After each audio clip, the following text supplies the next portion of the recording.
गोवा राज्यात कर्नाटक, महाराष्ट्र, तामिळनाडू, आंध्र प्रदेश आदी भागातून मोठ्या प्रमाणात पर्यटक पर्यटनासाठी आपली वाहने घेऊन येत जात असतात.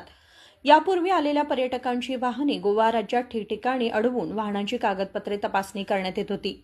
यावेळी बऱ्याच पर्यटकांची कागदपत्रांची पाहणी करताना लूट होत असल्याची तक्रार वाढत असल्याने आता गोवा सरकारने गोवा राज्यामध्ये प्रवेश करतेवेळी आलेल्या प्रत्येक वाहनाला एकाच ठिकाणी कागदपत्रे तपासणी करण्यासाठी टोल उभारण्यात आले असून सदर टोलवर सदर वाहनाचे असलेल्या नंबर प्लेटवरून गाडीची सर्व कागदपत्रे योग्य आहेत याची तपासणी केली जाते.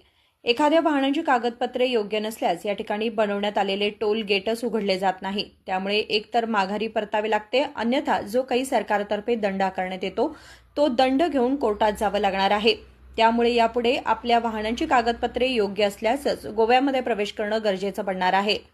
सदर योजना खासगी क्षेत्राला देण्यात आली असून सध्या ट्रायल बेसिसवर कामगिरी चालू असून 22 सप्टेंबरपासून टोल अधिकृतरित्या चालू होणार आहे.